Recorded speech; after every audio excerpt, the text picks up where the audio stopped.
everything. Yes. I told Mark I had a few questions I wanted to ask him. So I'm going to shoot these questions out real quick, and then we'll get to our topic for the day. Let's go part slow. 4. This is part 4. By the way, for those of you who are following, this is part 4 of Chassidus in relationship to history and tradition and reform. And so and we're going to end a unit. And I told Mark, if it goes well, we'll go have another unit sometime. So you guys can vote and tell me if you want another unit of Chassidism or you want someone else to speak. Half of them aren't here. It's depressing. Or if you would like Mark to get dressed up as a Chassid. So here are the questions. Number 1. I did that already in my life. I'm not doing it. Is it true? Is it fair to say that all Chassidim are Charedim, but not all Charedim are Chassidim? Wait, let me draw a Venn diagram. Okay, hold on. Okay, yeah. So Charedim, to be a Charedi means that you tremble before God, that you have some nostalgic / fundamentalizing das Torah, that is authority following sensibility about your orthodoxy, right? It is true that all Hasidim fall under that category, but there's a whole bunch of Charedim, of tremblers before God, of shakers, of Quakers, who are not Hasidish, and they're yeshivish, right? And as I said in one of the first times we spoke, when you have a group and the oppositional group is just known as the opposition, the misnagdim, right? You can see for yourself the power of that group. So yeah, really, the Haredi world is divided between Hasidish and misnagdish. My parents refused when I keep telling them that. I said, they go to daven at Chabad now. I said, I just want to make sure you know, Chabad are Charedim. Yeah. They don't understand. All Hasidim are Charedim. Okay. So all Charedim espouse, and if you're a Haredi, you're on here and you want to deny this, you're welcome to tussle with me. All Haredim espouse illiberal, right? Non-progressive values, right? So if you are a liberal or a progressive person, I'm not saying that with judgment, right? It's not like illiberal and non-progressive, right? You know what it means to be progressive? It means if your kid was heteronormative and not genderqueer and would marry a trans person, it would be okay with you. That's being progressive. A Haredi person could never say that, right? So, that's really a line in the sand. By the way, is it fair to say, maybe it's not fair, are all Haredim fundamentally against the establishment state of Israel till the Mashiach comes, or are there Haredi sects? There's a lot of stuff that goes on. Also, look, there is a particular Hasidic group now, one of the ones that has a more outwardly facing affect, that for the purposes of grifting Zionists of their money, claim to be at least Israel friendly, right? And that's a problem because, they're the same people that, at least in my Orthodox shul, used to walk out during the prayer for the state of Israel. They turn around and they'd come and they'd speak to student groups and say, we're the only Israel friendly address on campus, which, it's kind of a contradiction, but I guess, you have to make a living. And so, some of them pretend to be all in, but it's not the case. But I'm just saying, so by definition, though, if you're a Haredi, does that mean you really don't believe in Israel until absolutely not a religious? No, absolutely not. There are many Haredim. Okay. There are many people in yeshivas who do their army service. I don't mean. I'm not talking about individuals. I'm talking about on the higher level of Haredi theology. It's just a question is so Haredim are congregationalists. You know what a congregationalist is? In the early America, right, a branch of Protestantism where the hierarchy was not a pope and it was not a bishop or an archbishop, and it was not a body, of elders. It was each congregation for themselves. So if we think on a smaller scale of each Haredi group, be it Brisk or the people from in Baltimore near Yisrael in Baltimore on the Misnagdish side, right? Or Baba versus Popov versus Lubavitch versus Skver. Each of those groups, which we can call a congregation, so to speak, an aggregation of people, has a slightly different nuanced take on it. And also because Hasidim and all Haredim are postmodern. They are postmodern. They're not stuck in the past, okay? What is going on in the world influences them. So their theology is shifting some of them. I do love the story of someone who was running for governor and met with the Satmar community in New York and said Told they them should how vote for him pro-Israel because they he's were. pro-Israel. Yeah, Right. yeah. Well, so you got to know your Hasidim. That's Right. that's So the term ultra-Orthodox that you throw out for Haredim, I don't like that term. I don't know what I don't like it either. ultra-Orthodox means. I don't like it either. Who coined it, and why should we use that? Correct. So Haredim are not even Orthodox, right? Haredim have a fundamentalist take on Orthodoxy. Orthodoxy in general, the policy of Orthodoxy in general in halachic legal adjudication is to ask the question, how do we get to yes? The policy of Haredi Judaism in general is to say no in order to keep the outside out and the inside safe. Okay? That's not Orthodox, right? They might define themselves as Orthodox, and the average person on the street sees them with all their garb and says they're very Orthodox, they're ultra-Orthodox. I prefer the terms that they use of themselves, Haredi, which means people who are in awe, trembling before God, right? Or Hasidim, people who are zealous, right? Zealous, yeah. They don't call themselves Tzadikim, right? Which means pious. They call themselves Hasidim, which means aspirationally zealous, right? The next question I had was, within the Haredi world, we have established that all Hasidim are Haredim. What differentiates the Hasidic Haredim from the non-Hasidic Haredim? Is it the use of mystical texts? In other words, if you're a non-Hasidic Haredi person, are you into mystical texts as much as a Hasidic person? Okay, so not all Hasidim are into mystical texts. Many Hasidim are into doing whatever their charismatic leadership tells them. So they're blowing leaves, I'm sorry. So both species of Haredi Jews, Yeshivish or Misnagdish Jews and Hasidic Jews, have an idea of Das Torah. That means when somebody's a rabbi, a prominent rabbi, you follow them. You do not make decisions for yourself, and their decisions are always right. Okay? That characterizes both. What's different between Hasidim and Misnagdim is that in Hasidism, the leadership is charismatic, whereas and dynastic, whereas in Misnagdism, the leadership has to do with knowledge and depth of Torah learning. So a Hasidic Rebbe doesn't have to be, he can be, a great, somebody who's a lamdan in Torah, who's very, very learned in Torah. He has to be the son of another Hasidic Rebbe who himself has mystical spiritual qualities. But these borders are becoming very much elided or mushed, I don't know how you would say it, lately, right? In that many more Hasidim are studying Gemara and involved with Daf Yomi, etc. And many more Misnagdim study mysticism. And if a boy in a Misnagdish yeshiva goes to his Gemara Rebbe or the head of the yeshiva, either one, and says, Rebbe, they address them as Rebbe, right? Not rabbi, right? Rebbe, I got a problem, a personal problem.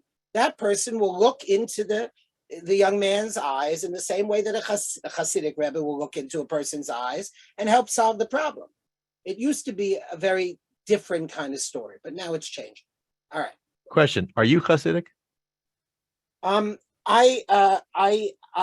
can't be Hasidic because I am both Orthodox. I would say, no, sorry, I'm not Orthodox. I would say I'm orthoprax, right? I'm orthoprax, but I'm egalitarian. So I can't be Hasidic. I'm attracted to some aspects of Hasidic ideologies and lifestyles and approaches to Torah, but I find the whole package to be, as I said, illiberal and anti-progressive. Therefore, I cannot perforce be a Chassid unless I started my own Chassidus. Anybody want to come with me? Because I could, You're a Rebbe. If you can tell me where gold is hidden in Irvine, and I find it, then you can be my Rebbe. Okay, so why are stories so much part of Hasidism, or should I say, is that really a group by group approach, or is storytelling a common element across Hasidic sects? And if so, why? Where did it come from? Well, in order to answer that, I have to tell you a story. No, I'm kidding. A story within a story. That's why I'm not a chassid. I don't always have a story for everything. So here's the thing, okay? Hasidism advertised itself initially as a derech, as a way to God for shit kickers, right? That is, you didn't have to be a learned person. You didn't have to be high and mighty. You didn't have to have yichus. You could fix your wagon wheel. And the Rebbe would show you a way to come to close to the divine, right? That didn't involve knowing a lot of Hebrew, didn't involve knowing much except the Siddur, maybe a little bit, right? By telling stories, the fundamental values, spiritual values, were transmitted. And so the value of the story is paramount in Hasidism. It's not so paramount in Misnagdism, which is why there are no tales of the Misnagdim, except I have one. Maybe I'll tell you a tale of the Misnagdim. Buber didn't write them down. He got too busy with Rosenzweig, whatever they were doing there. He didn't write the tales of the Misnagdim, so I've had to write the tales of the Misnagdim. I'll tell you a tale of the Misnagdim in a second. Lee thinks that's very funny. So just to give an example, right? So the Seer of Lublin, one of my favorite Hasidic Rebbes for stories, because you can see from one end of your nose to the other barely. Most he is, right? But he could see from one end of the world to the other, right? So one Pesach in the morning, his Chassidim are boasting to each other and to the Rebbe what a great Seder he had, what a wonderful Seder it was, how terrific it was. The Rebbe says, you think our Seder was great? Why was it great? They say, oh, you had all these insights. It was very learned. It was very deep. The Rebbe says, go ask Moshe, the water carrier, about his Seder. They're like, Moshe, the water carrier, he's a shit kicker. You know, what does he have to contribute to this conversation? He can't learn. The Rebbe says, go ask him. So they ask him. And Moshe says, oh, yeah, I'm so embarrassed. You know, it's hard to be a water carrier before Pesach. There's a lot to do. You got to schlep water for everybody, to everybody. It's the hardest days of the year. And I worked so hard Erev Pesach that at the very end of the day, I just went into a kretschma and got myself my last vodka before Pesach, right? And then I came home, flat on my face in the bed. Everybody had been working for Pesach. Just before midnight, there's a timid knock on the door. The door opens. There's my little son Yankel. He comes in. He says, Tate, ich will dir fragen der 4 Kashes. I want to ask you the 4 questions, right? It's okay. I can't hear. I know. I can't. I have to stop. Mark. Sorry. Okay. You have to wait a second. Okay. The college sends people around to blow the leaves, which is very nice, except you can't hear anything. Can you hear me now? Yeah. Okay. Tate, let me ask you the 4 questions. Tell us, come out to the stage. So it goes out and the table is set and the room is beautiful and everything is prepared. Everybody's been working so hard and he looks at them. He has such a headache, such a hangover. He says, oh, my beautiful wife, my children, you look like angels. He says, I don't know what to say. I slept through those. I just have to God, we were enslaved in Egypt and God took us out of there with a strong hand and an outstretched arm. And Baruch Hashem, here we are. And he falls flat, face down on the table. The Hasidim go back to the Rebbe. They say, that was a Seder? The Rebbe said, that was the highest Seder, right? Because he told the story, right? Telling the story is what you do. Okay, go ahead. But is storytelling then a tool used across Hasidic sects? Yes, every Hasidic group tells stories. Absolutely. Every Hasidic group has nigunim. Rebbes and magic. So that, you know, the Baal Shem Tov sets the tone for magic or medicinal cures, whatever he does, healer. So when you read stories about Menachem Mendel Schneerson, the 7th Chabad Rebbe, you often before when you reviewed this with me, you said the Rebbe, and I said which Rebbe? Because there are hundreds of Hasidic sects, and they each have many Rebbes, so there is no the Rebbe. Okay, but when you read, if you read any book about the Lubavitcher Rebbe, is always emphasis on the miracles, the predictions, the telling people you're going to find the gold, the silver, go out Yes. and do it. Yes. So I assume that's just is that common to all rebbes? Is it Totally read common. into all their lives, or are they? Did you Totally ever meet common. the Chabad Rebbe in your life? And It's common, but it's not ubiquitous. It's common, but it's not completely dominant. I'll give you two examples of rebbes. There was a dude in Brooklyn on maybe 18th Avenue. His name was the Naroler Rebbe, Naroler.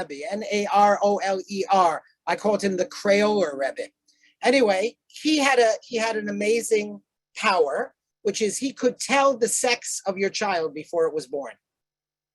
And this in a time before, yeah, I know, Ahuv is like ultrasound, before there was ultrasound. First of all, I don't know if this was such a great business either, because, for instance, even when there was an ultrasound, we didn't care. We weren't preparing before the baby we weren't painting something blue or pink or green or what. We had no desire to know. We just wanted a baby, right? A healthy baby. But okay, people want to know, God bless him. So you would go to the Narola Rebbe and he would look at you deeply. He'd say, you are going to have a boy. And he'd take your name and he'd take down the date and he'd say, $18, please. You'd give him $18. And then he'd write down girl. So if you had a boy and you came back, you were happy. I mean, if you had a boy, you were happy. You didn't come back, maybe to thank him. If you had a girl, you came back and you said, Rebbe, you told me I was going to have a boy. He said, I'm sorry, I think you're mistaken. It says here, girl. You see? So was he playing on the credulity of people? You could say that. Or were people stupid to believe that he could do that? Right. So I told a story the other day about the Boston Rebbe and how I once took my child to the Boston Rebbe for a bracha. And he looked at me like I was crazy. He's like, I don't do that. Even a bracha, forget about a miracle. Achas kama v'kama, he didn't do miracles, right? Well, he's from Boston, people from Boston, they need a miracle for some of their sports teams, I have to say. The Red Sox did win 3 championships after that. Well, maybe it was because of the Boston Rebbe. He says, I said, please, we came all the way from New Haven, blah, blah, blah. So the Rebbe, if you were here, maybe you heard, I don't know if I told this, but he says, he looks at my son, he puts his hand on his head, and he says, may you be, and he gives him a nice blessing, and then he turns to me, he says, as assuredly you would have been without my blessing, right? So there's different shitas, there's different approaches to the miracle biz. Most Rebbes today, it's as the Boston Rebbe's son told me when I told him that story, he said, yeah, you have to keep at a high pitch in order to be able to grift people consistently with miracles.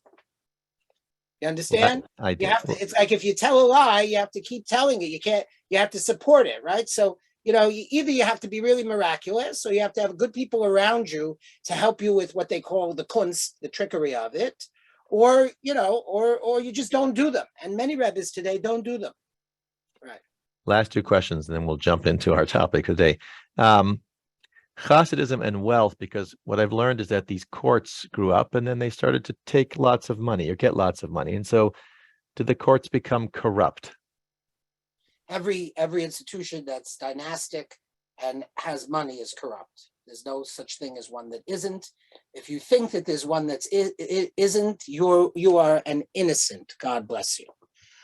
However, I could say of the Rebbe Ruzhin was a very, very shit-kicking place in Poland. He had a golden carriage with white horses, with a band that accompanied him every place, with a golden silk kapata and rings on his fingers and golden slippers that one of his tomchim, one of the rich gvirim in the community, gave to him. And this is because the Rebbe was complaining, not that he didn't have anything. He says, how am I going to talk to them on Rosh Hashanah about Malchus, about the divine kingship, the divine sovereignty, if the most exalted person they've ever seen in their life is the postman who comes with epaulets on his shirt? They've never seen the mayor, they've never seen the governor, they've never seen the king, they've never seen the emperor. What should I do? Rich guy says, I'll set you up. And he created this elaborate court. Well, when the Rishon Rebbe died, they discovered that his feet were worked to the bone because he refused to put soles in the golden slippers. and that his body was scarred like a Catholic saint, because like a Catholic saint, he wore a hair shirt under his golden kapota. So sometimes the idea of wealth was used in the Hasidic community to give people a sense that they had something.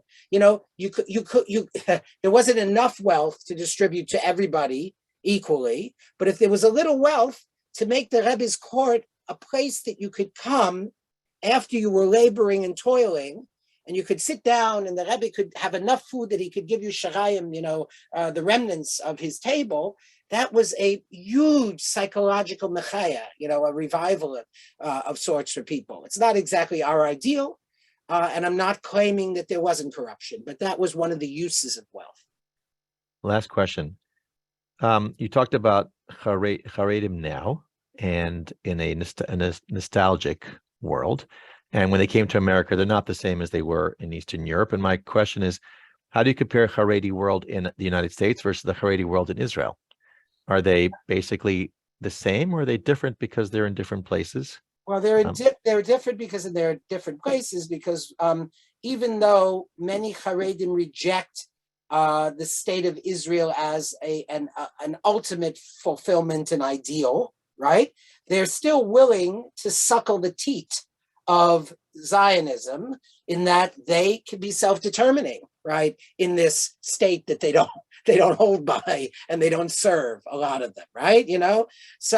So they are able to build institutions that are huge, right? And ever since Ben Gurion, for political purposes, right, the government, however left and however secular, had to be in bed with the Haredim, right? So it's even more than they get in America, where they commandeer local public schools. You've been reading about this in the Times, and right, and they don't teach them anything that you would learn in public school, but they have their curriculum, and they get the money, and they get the disability stuff, and they get everything, right? In Israel, it's 10 times more. So there's a lot of wealth there.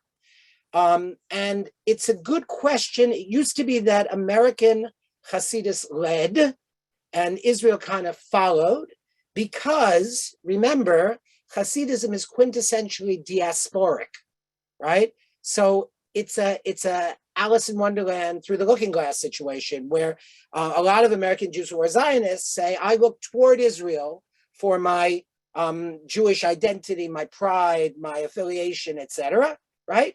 But if you were a Chassid, you were looking toward America, the Golden Medina, right? And so Israel followed America. But again, this becomes very complicated, because people go back and forth all the time, and there are now, Rebbes have children, and there are rivalries between courts. So, for instance, what's the largest Hasidic group in the world? It's Ger in Yerushalayim. How many of you ever heard of Ger, from Gur, right? Not that many, right? But they are huge. They're bigger than Chabad, right? And you never heard of them, right? Their shul is modeled on the base of Mikdash, on the Holy Temple, and it's twice as big, right? So but there's nothing like that in America, right? On the other hand, Chabad is very much based in America, and Chabad is outward facing, and they know how to make money, right? They're not depending on people in the community, maybe one or two who are supplementing. Like Ger does that much more. So they have a different kind of power, right? So okay, thank you. Last question. Sorry, I added one more. So people had asked today, who is the biggest rivalry in the Hasidic world? Like, who is like fighting each? Which groups are? It used to be Chabad and Satmar, right? But now, interestingly, it's also among Satmars. It told us Aaron and the others, right? There's the Williamsburg Satmars and the Monsey Satmars, and there's a lot of internecine fighting. So if you don't like Hasidim, just sit back and watch them devour each other. That's a good sport. I happen to, like a lot of things about Hasidim, but one thing I don't like is I like diversity very, very much, but one thing I don't like is sinas chinam, senseless hatred. And if people want to have senseless hatred toward each other, it's a very interesting sport to just watch them tear themselves apart. Like the cats. I don't mean Mr. and Mrs. Katz. I mean the cats of Kilkenny. You could apply this to the Hasidic groups. There once were two cats of Kilkenny. Each one thought there was one cat too many. So they fought, and they bit, and they hissed, and they scratched, till accepting their nails and the tips of their tails, instead of two cats, there weren't any. Thank you. Thank you, Ari Katz. Okay, so sorry for taking a digression, but since I did stay up to 1 o'clock in the morning watching your first 3 programs on high speed, I figured it was a good time to ask the questions. That's 26 minutes of digression. Mark's charging me. Mark's charging CSP extra apparently for the questions. So can we jump into the topic for the day, messianism? Time is very precious. The topic for the day is very relevant to Thanksgiving, because if you're making Thanksgiving, you keep kosher, and you need to slather shortening on your turkey, and you live in 1950 to 1970, what do you put on? Crisco shortening. Remember Crisco? Good for chocolate chip cookies, right? Crisco comes from the Greek. I don't mean that Crisco is made in Athens, right? But it comes from the Greek for oil, greasy, Christos, right? If I say Christos and you compare it to Crisco, right? You think I'm being blasphemous against Christians, because Christos is, after all, the family name of a man named Jesus, right? He was called Jesus Christ. That was his family name, right, Bamin? No, of course not. Of course not. That was not his family name, okay? Jews didn't have family names until the late 18th, early 19th century, right? He was called Jesus, the greasy one, right? Or Jesus, the anointed, if you want to be nice about it. Why? Well, in ancient Israel, when you appointed a king or a queen, and this occurred with the help of God and a prophet through whom God spoke, and you have examples of this beginning in the book of Samuel in the Bible and going through all the books of Kings and Chronicles, etc., you would want to focus a spotlight on that person. Spotlight, right? But in antiquity, there were no spotlights. So what did you do? You poured pure olive oil over the person in public. And that reflected, right? And that gave forth light, and that sort of turned the person into like a living statue. And it symbolized the descent of divine chesed, love, grace, right, onto the person. And so all the Israelite monarchs were called Mashiach, were called anointed. This was at the same time a theological title and a political title. Theological simply because of the question of permission. You can't anoint anyone without the permission of God, as articulated through a prophet, right? But political because the person became a very earthly human sovereign. So if you're used to, in the upcoming season, which in Poughkeepsie started on November 1st with the placing of the wreaths on every single street lamp in Poughkeepsie as of November 1st, in the upcoming season, you might go to a performance of the Messiah. And Handel's Messiah is an artful juxtaposition of quotes, mostly from the Hebrew scriptures, intended actually to convert the Jews by convincing them that there is an illusion of this figure, the Messiah, with a particular anointed person, Jesus, and also that the Messiah is somehow connected with God, a son of God, etc. So if you ask some Christians, what does Messiah mean? They'll say, it means the Messiah is the anointed, it's Jesus, it's the son of God, right? Judaism didn't really have that as a mainstream idea. Of course, Banim Atem Hashem Elokechem, you are sons, all of you, of God, is a thought that's articulated in various places in various ways in that sort of formulation, right? So in that sense, all Jews are children of God. I came upon a child of God. He was wandering down the road. What is that? Woodstock, right? That song by Joni Mitchell. Yes. But yes, all children of God. But there were Jews, obviously, because this is a very important rule. Ari, I don't know if I articulated it in the last 3, but I'm going to say it now, and everybody has to listen. This is probably the most important thing I can teach you. Never, ever say these words. Judaism doesn't, or Jews don't believe. At some point in their history, Jews believed nearly everything that you can think of, or anything. And by the way, Christians also believe nearly anything you can think of, and Muslims also. It's in the nature of religion to be polyvalent. So I would never say, as many scholars did, years ago, well, Jews never believed that the Messiah was a divine figure. There's some evidence that there were some fringy Jews that thought of the Messiah as a divine figure. But by and large, it's a term of politics, a practical term. And it's important because in those various models of leadership, every one of them, after the idea of God, every one of them has inherent divisiveness in it, right? So if you have a steward, right, a caretaker, well, Adam and Eve are stewards, right? And we already said that they were given two seemingly contradictory messages. One, that they should tend and guard the earth, and the other, that they should conquer the earth and rule over it, right? So a steward is an ambivalent or ambiguous position, right? Rabbis, whenever you have a rabbi, there's a second opinion, just like you should always get with a dermatologist, right?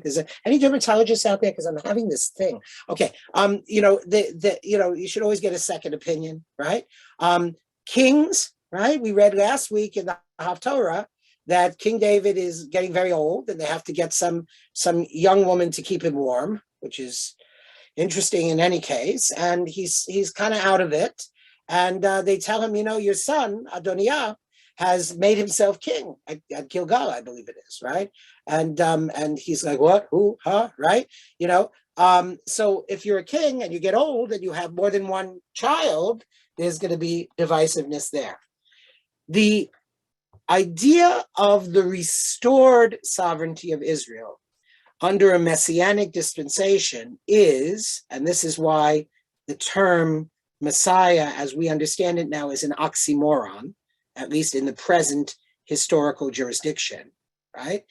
Is that this is a person who will unify the whole Jewish people. Sorry, I don't mean to be a heretic, right? But if you can get two Jewish people to agree with anything, right? So that's the kunst, that's the magic, right? Of Mashiach, and it is both in this time and place for us impossible, or seems impossible, and yet it's always a great dream, because it is the dream that elides Hasidim and Misnagdim, that brings renewal Jews together with Popov Hasidim, that unites Meretz with Likud, that whatever it would be, right? It's a very strong dream and a consistent dream throughout history, and I think it is because sovereignty was so dramatically and summarily, even though it took a while, but it just in the long array of history, looking back on history, it feels like a summary judgment upon the Jews that sovereignty was removed from them. The other times it was attempted among the Greeks with the Hasmonean response, right, the Maccabee period, the intention was thwarted. But the Romans did it pretty good. They did it pretty damn good. And because it was so decisive, and because now Jews were diasporized as slaves to Rome, right, in a way that even the Babylonian exile felt small in comparison to this, there was a very, very, very strong desire to think about returning to the land, and also to think about the idea of a unified leadership. So Mashiach, as the restored Jewish king or queen, is a very, very important concept, but it's also an extremely dangerous one. And I think of any heresy, it's, again, you can say, well, Jews can't talk about heresy because Jews don't have theology. Well, think again. right? You can distill a theology from Judaism, and it might be a very, very ambiguous one or a self-contradictory one, but there are some lines that are almost universally reg v'bal yavor. That is, one should be martyred rather than to cross those lines. And so, so the idea of Messiah was very, very powerful, but also very, very dangerous. Okay. I have some investment advice for all of you. You ready? Are you listening? Right? Like who is it? Merrill, who speaks and everybody listens, Ari? It's my brother. Oh, E.F. Hutton, right? Right? So here's my investment advice. If somebody is predicting the end of the world or claiming that they or somebody they know is the Messiah and will bring about the end of history, you should bet against that person, because it's never been a successful bet, right? So of all the kind of heresies against what we could think of as a Jewish mainstream theology, philosophy, politics, Messianism has been the most dangerous. That's why under Roman occupation, when the circumstances were very, very straitened, and this guy, among the many, many messiahs who took to the street corners and preached, there were 1, 2, 3 guys who actively led rebellions. The most famous one is Bar Kokhba, right? So Bar Kokhba walks down the street, and Rabbi Akiva famously says, "Dahu Malka Mashiach," that one in the helmet, in the chain armor, with the muscles, right? He's the King Messiah.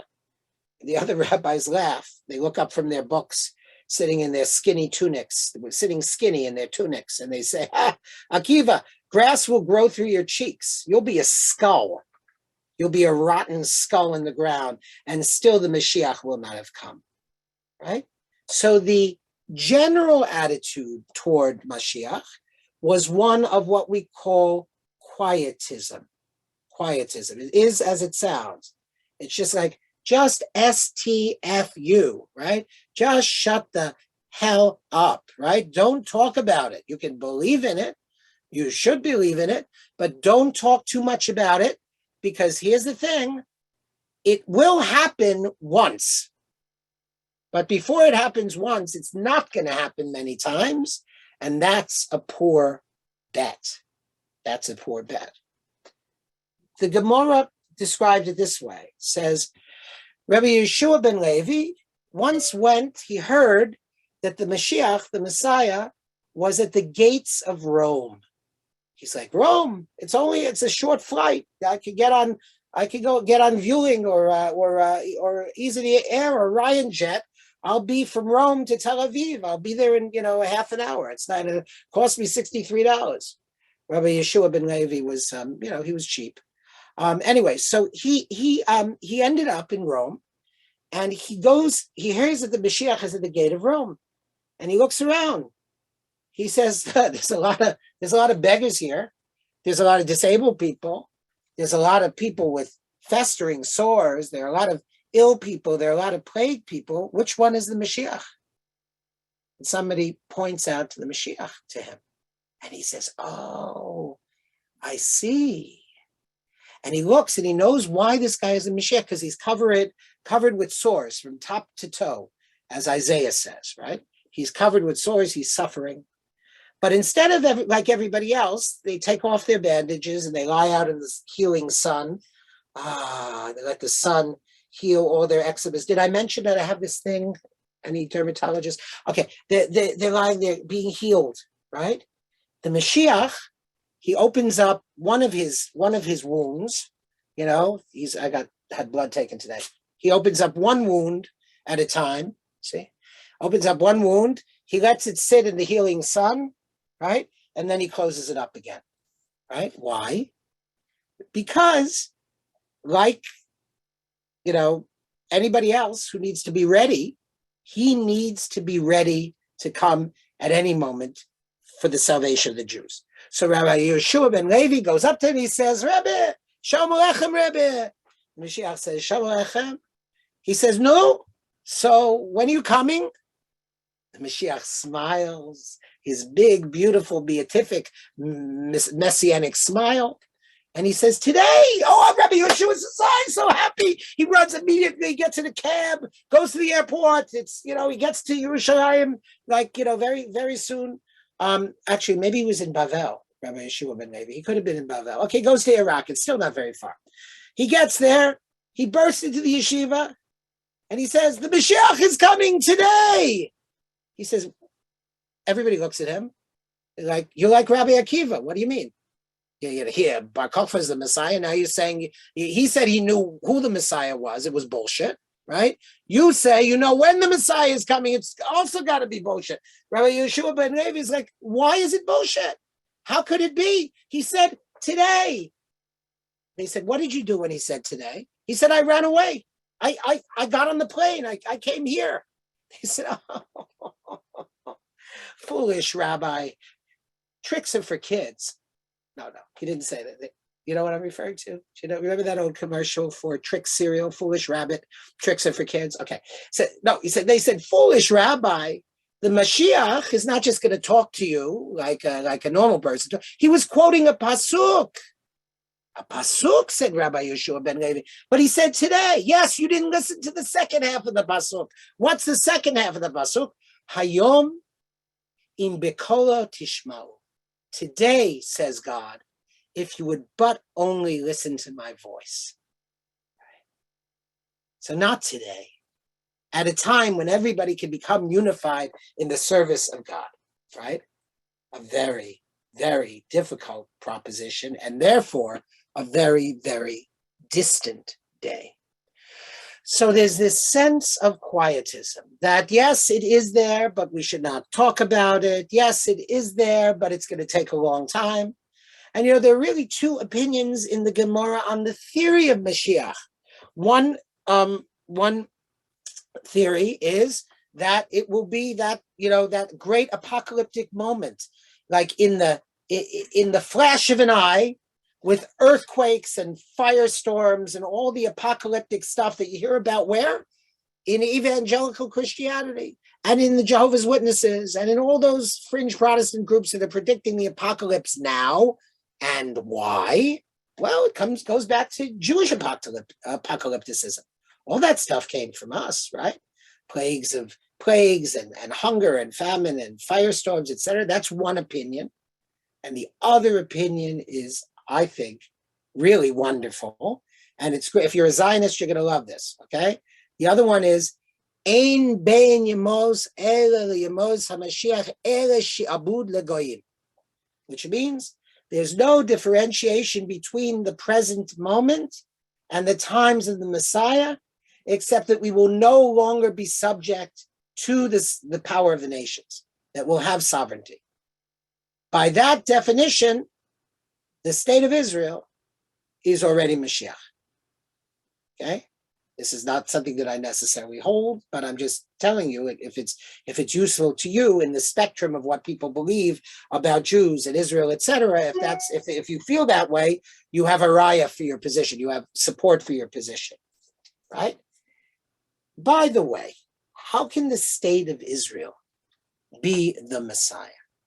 So, there's a tendency in liberal Judaism to dematerialize, to unlink the material physicality and literalness of liturgy and midrash and other things in order to make it more palatable for us as modern people, right? So if you pray the Amidah in a Reform congregation, right, it will say something like,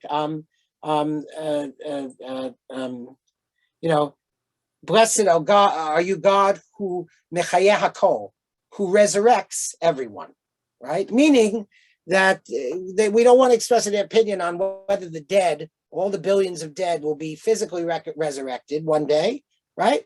We just say that God in general is a force that is reviving and revivifying. And you have a raya for that. It says very clearly in Psalms that God is hamichadesh, Betuvo b'kol yom tamid ma'aseh bereshit. Actually, it's the liturgy based on a psalm. right? That God renews in goodness every day the work of creation. So there's a constant resurrection going on. So if you want to turn it into an abstract, you can. But there really was a tendency to think of these things in very literal terms. And so, Mashiach was often thought of as a person. But that statement, Ein ben yemot ela liyemot HaMashiach ela shi'abud lagoyim, there's no difference between the present age and the time of the Messiah, except that Israel will then have sovereignty, implies something very interesting. It implies that whoever initiated this process, whether it's Theodore Herzl or Her Majesty's government, right, or however you want to look at it, that is, in effect, the beginning of Messianism. And if Israel is a democratic state, right, and it elects its leaders, it's not saying that Bibi Netanyahu is the Mashiach, although many people probably think he is, right? Or that Yitzhak Rabin Zal was the Mashiach, right? It's, in that case, Messianism has become a kind of abstract, right? Now, that's, whatever you think, whatever your mileage is on the actual state of Israel, that's a felicitous possibility. It makes the idea of Messiah more close and possible to us. If it's not about fire and brimstone and huge changes occurring in the world, right? It's more palatable. Oh, Jews have sovereignty. Okay, we're in the Messianic age. And you note that they said Ein Bain, there's no difference. In other words, whatever's going on now, poverty and hunger and political disagreement and exploitation and oppression, they may still go on.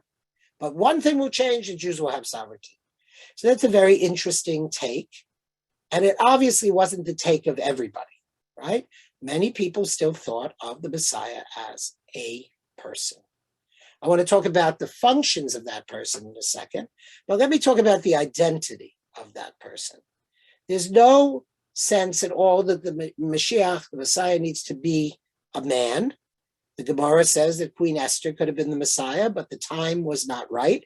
So the most important thing is that a person has to be accepted by all of the people. And I love that statement in the Gemara that the time was not right, because it strikes me as a prophecy of feminism, right? The time is not right, not because it's the Persian period and the politics are not right, but because to be the Mashiach, you have to be accepted by all Jews everywhere, right? And a woman in that moment in history would not have been, right? Would not have been.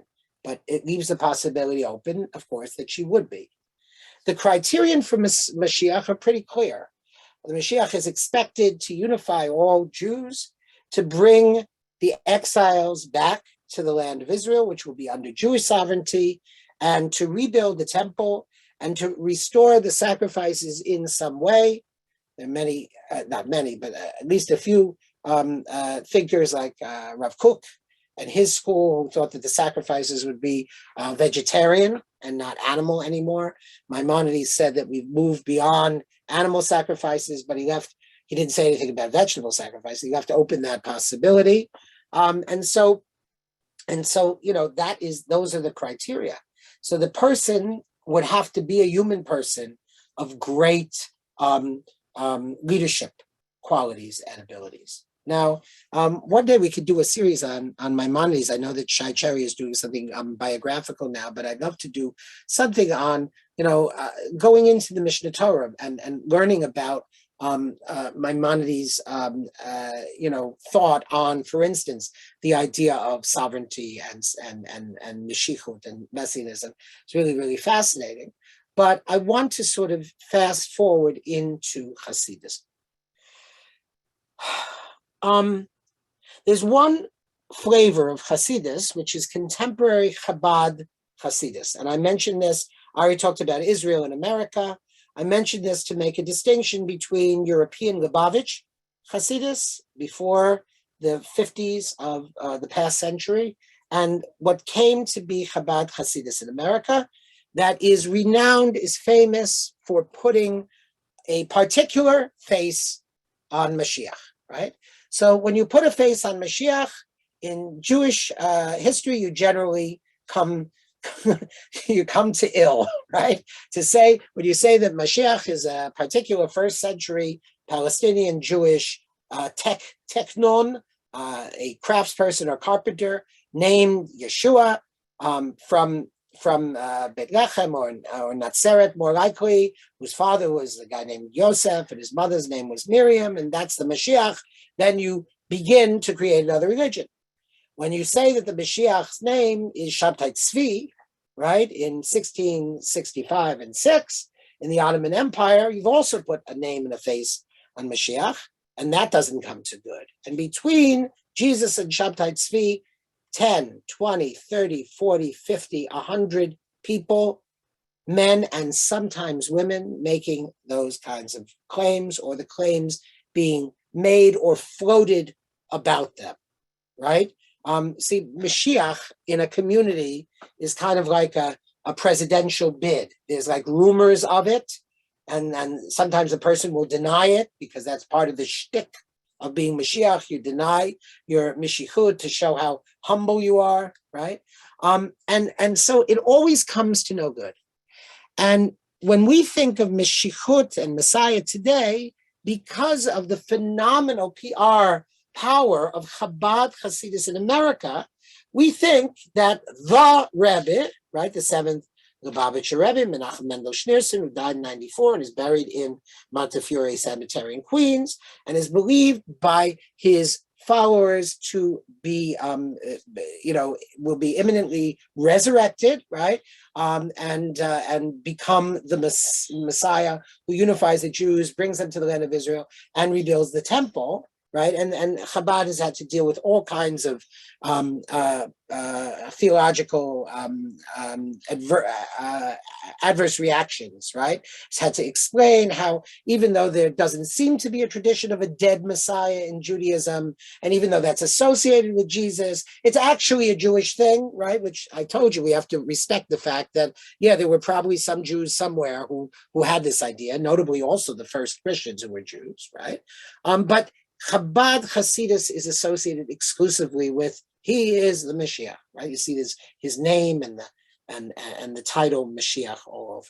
Now, the interesting problem is that, as Elliot Wolfson and others have pointed out, not only in Chabad itself, but in almost every Hasidic movement, Breslov is very strong on this, the followers of particular Rebbes have viewed them as messiahs in utero, as potential messiahs.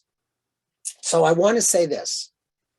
Chabad has a Mashiach problem. It's not only a Mashiach problem because their Messiah is dead and will have to resurrect, but because the PR about Chassidus in general is that Chabad is the only Chassidus with a Messiah complex. I'm here to tell you that it's intrinsic and inherent in all Chassidus. It's not that every Hasidic Rebbe would come out and say, I am the Messiah, right? But to allow your followers to say that, right? To allow your followers to say that, to encourage it in subtle ways, or from the perspective of the follower, to kind of be there and thinking, this guy solved my personal problem so well. He's so good with the community. Wouldn't it be great if he was the king, the anointed king of all the Jews, right? Because you love your Rebbe so much and you want to transfer that quality to everyone. And so one of the problems in Chassidus is that it became heavily messianic. And one of the problems within the problems is that by being also dynastic, you have to ask the question, the very tough theological question of whether this quality of messiahship, of messiahhood, is passed down from a father to a son. That doesn't seem right. The Mashiach is supposed to be the denouement, the end of history, right? So what happens? Well, maybe it's a solution to the issue of a failed Messiah, right? It doesn't work. He didn't build the temple, so maybe his son will. But I want to say that it's a real and present question, all of Chassidus, And it's a real and present danger for all Jews everywhere. Because if we put our eggs in the basket of messianism, we are guaranteed to be disappointed. Just as sometimes Jews denigrate the Christian idea of living for the next world, right? I want to get into heaven. It seems silly to some Jews. I'm not judging it. It's a very strong, important thing for many Christians. But, putting one's eggs into the basket of Messiah, right, tends to take one out of living in the present moment. All right, that's what I'm going to say for now. Maybe Ari, we can field some of the questions that have appeared.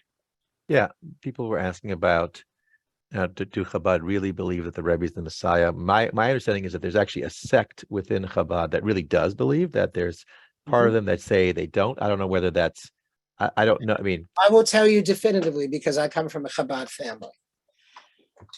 It is an item of the faith for Chabadniks to believe that the Rebbe is the Messiah.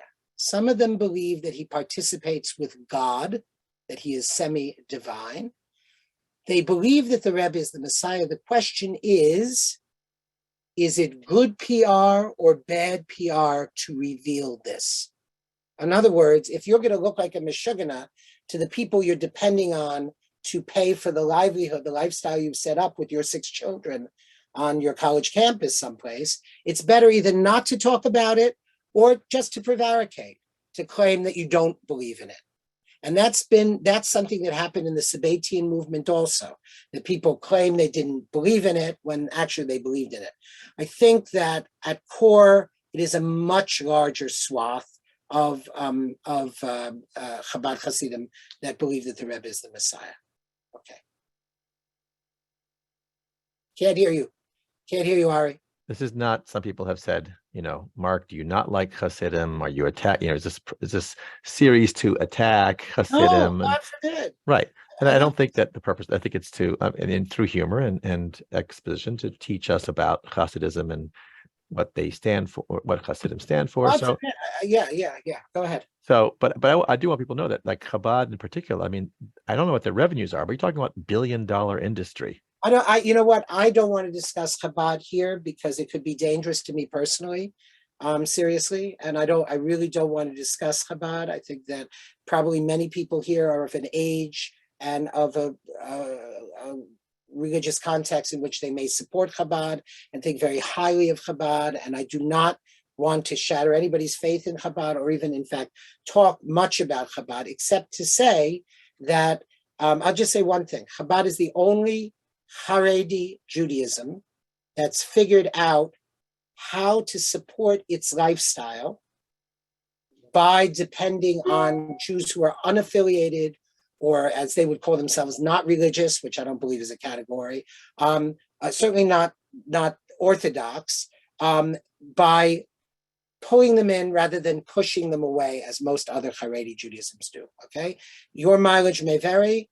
I just want to say it is a business, okay, and you may be implicated in that business, but I do not need to discuss it anymore. Ari, anything else?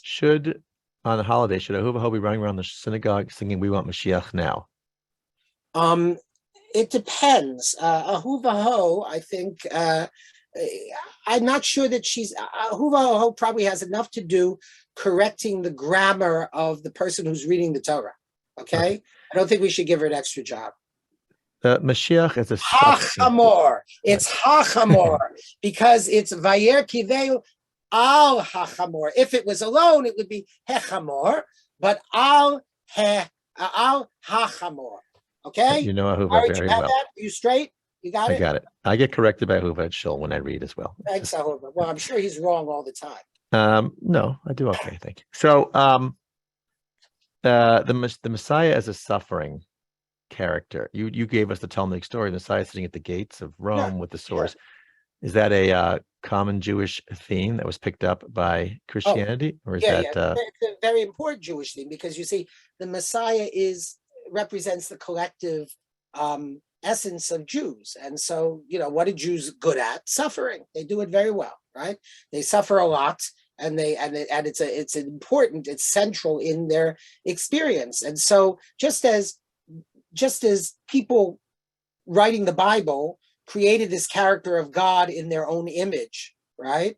That is petulant, frustrated, loving, doing anything for you, wanting to destroy, like everything that you can imagine in human beings is reflected in this character called God in the Bible, which has probably very little to do, definitely very little to do with whatever God actually is, right? So too, Messiah has had everybody's hopes and dreams and experiences written into that character. So, and of course it was, and just think about it, like Christians as living in this terrible Roman occupation, beginning to feel like nothing was helping them, right? All these this Beis Hamikdash and these sacrifices and all these things going on, not helping. They needed something more ultimate, right? And so this idea of the suffering Messiah who dies for us, right? Because he did die as a person. The person they claimed was Messiah did die, right? So they had to explain it. So they took up that trope. But it's an important trope, and many commentators deal with it. So when we do our prayers and we mention Mashiach ben David, what should we be thinking if we're not Hasidic from your perspective? Oh, I mean, I guess even if you are Hasidic. So, so there's somebody actually asked the question of the Mashiach ben Yosef and Mashiach ben David. I just want to address that briefly, that there was a tradition that there would be a Mashiach who came from the house of Ephraim, and that would be the sort of secular preliminary Mashiach who sort of did all the grunt work of setting the world straight through war and diplomacy, and that he would die in battle, and then this other Mashiach would be the Mashiach of this time of peace. That was again a thought that arose in response to the realities of the fact that people weren't getting redeemed, right? In a political sense, very easily. Christianity had another answer, which made the redemption internal, right? That it was, you were saved internally. It wasn't about political sovereignty or the people. It was about the individual and God. Along those lines, I don't know. I'm not a rabbi. I'm not a rabbi either. I mean, if I was praying and I was talking about Mashiach ben David, I would be thinking about the aspiration for Jews to have a comfortable unity in their diversity. That is, I want to see, my messianic vision is that everybody is as diverse as they are now with regard to their opinions about what God is and what halacha is and what the state of Israel is and what the meaning of life is, right? But that somehow there's an acknowledgement that at the bottom of everything, there's just one thing. I'm a true monotheist, right? In that day, at that ultimate point in history, right? God will be one thing, and God will be called just that one thing, not our thing, not their thing, not somebody else's thing, just the one thing. And when I hear Mashiach ben David, I think of the means, whether it's a man or a woman or a movement or a politics or that brings us closer to that. To me, like Mashiach is this deep breath where everything's okay, even though I disagree with you and with you and with you and with you, especially with you. Okay, go ahead. How did that happen? Yes, Ari. I just, and then people asked, just want to make sure I deny it. I am not the Mashiach. Okay. Just want to make sure this is official. People are saying I'm denying it at this point. Where's Rochelle? Is Rochelle here today? Rochelle certainly believes it. So okay, but it's not true. I'm very busy. I got work. I got CSP. Ahuva doesn't believe it, so we could have Rochelle. We could have Rochelle fight Ahuva in a Jello pit, and we could sell tickets. Okay, that's just a fundraising event for CSP. Nothing to do with Mashiach. Did the Misnagdim, was one of the issues the Misnagdim had with the Hasidim this whole Mashiach thing, or was that just one of many? In other words, was that a point of contention? I mean, yeah. So some Misnagdim attacked Chassidus on the basis of an emphasis on Mashiach, because Misnagdim are funny. It's like, I often give the example. I say, like, do people really want the Mashiach to come?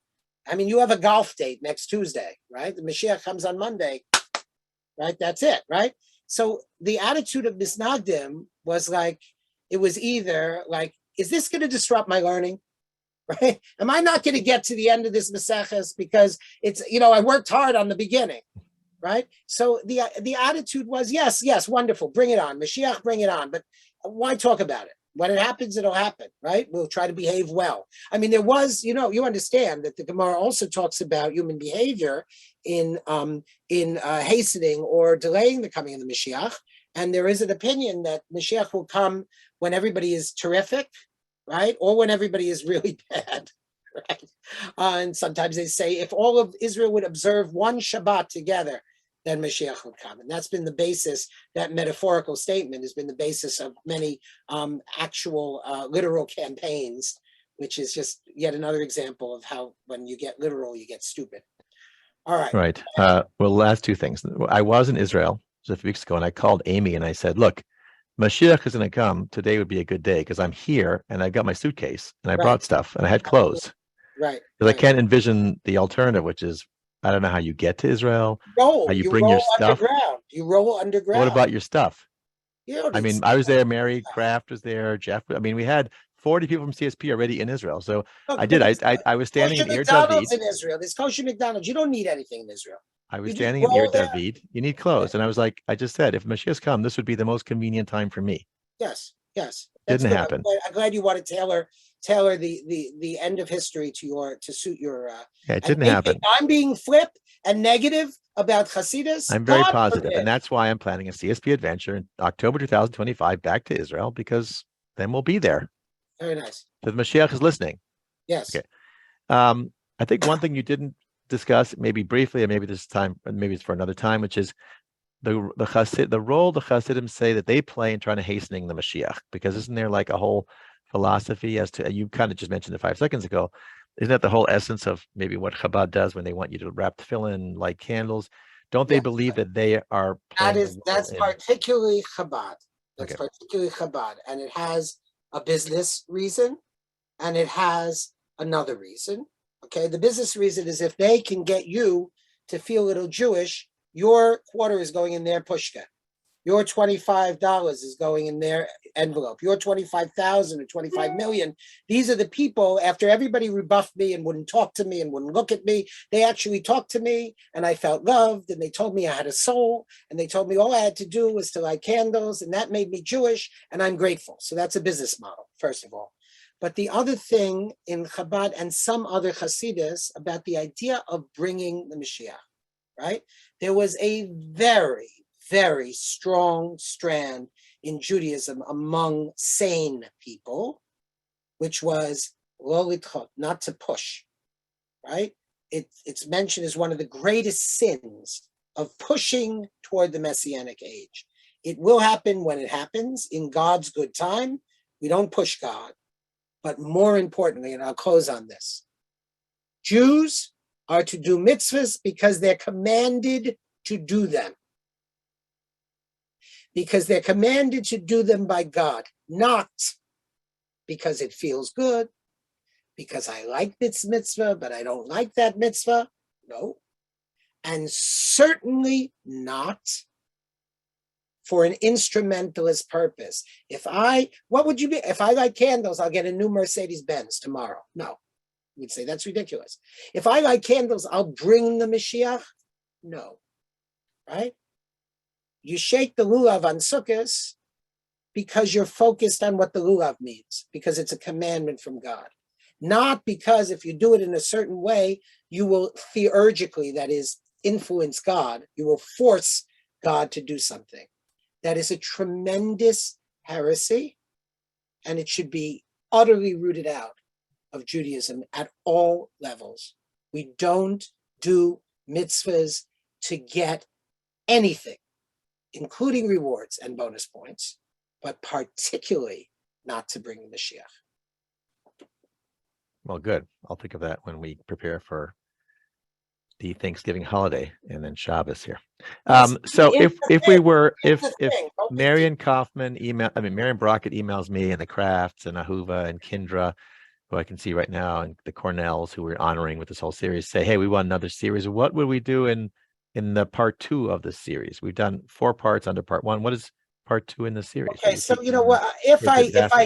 I deign to do it, because you know I'm gonna want a very large envelope full of cash to do that. I mean, this is blessed by a Rebbe or just regular cash? As a friend, I'll bless it. It will be fine. No, what I think I would do is this. I would start with, you know, we talked about the relationship between halacha and Kabbalah, and the fact that mystics could be Rebbes and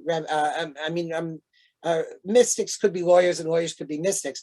I want to look at specifically customs that we do, all of us who do stuff on whatever religious track we are, right? We're doing stuff that is Kabbalistic, but it comes to us via Chassidus. I want to show the influence of Chassidus on everything from, from the way we say Havdalah to the way we light Hanukkah candles to how we stand or hold the Kiddush cup when we say Kiddush. So that's one thing I talk about. Then I do storytelling. I talk about how one world builds through telling stories. I talk about environment and nature, because Hasidim, maybe you don't know it because you think of them as being very urban, but at the very beginning and throughout the life of Hasidus, it's been very connected with nature. So what is nature? Is it created, or is nature in some sense an aspect of God? And what does that mean? Is it dangerous, right? And then I think if I was doing 4, I'd end up by talking about psychology. That is, if you're depressed or you're elated, you think it's, a matter of your mood. And it is. And you can medicate yourself, or you can do things to change your mood. But in Hasidus, these states, just as in Sufi Islam, by the way, where they were called makamat states, right?